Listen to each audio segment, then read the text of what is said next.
Hello and welcome. I am Stephen Reese. This is Little Home in the Universe.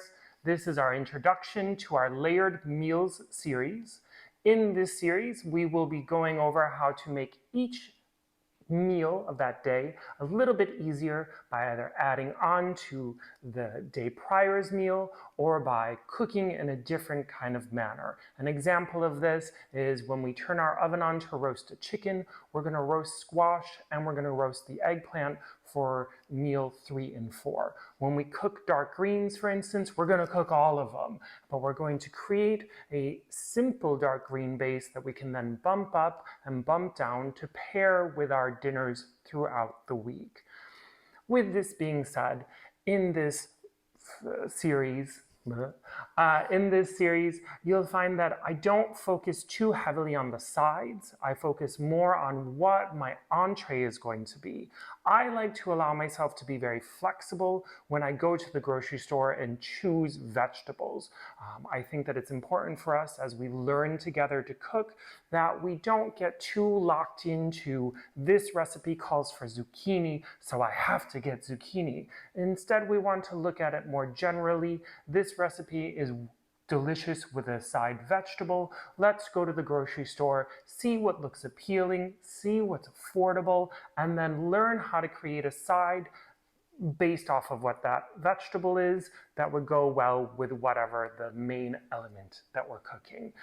Another thing, I don't believe in this philosophy of the dinner plate has to have a protein, a starch, and a vegetable. You know, I have some pastas that have 14 grams of protein in them. I have some farro that has tons of protein in it. Some days I just want a really delicious roasted eggplant. Can I not ask for that?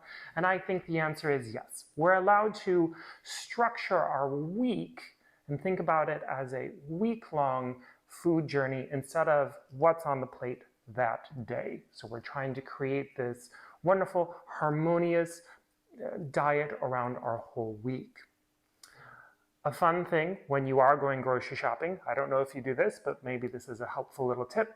When you write out your shopping list, structure yourself based off of how your grocery store goes. So for me, it's dairy to the right, and then I zigzag through the aisles, and then I get to produce. This way, it limits our wandering nature in the grocery store, where something may fall into the cart that we may not necessarily need. This is helpful for us because when we come back to a little bit more of a structured meal creation throughout the week, then we're not distracted by, say, the bag of chips or the easy pull out of the freezer item. So by eliminating those, we hold ourselves to be a little bit more honest to our weekly cooking. So that's hopefully another element that we can work on together. Other than that, I hope you enjoy the series. Always please like and subscribe these videos, add comments. I have not decided yet as to whether we will do recipes for every single dish, but also if you want a grocery list, let me know and maybe I'll start incorporating that into the videos as well.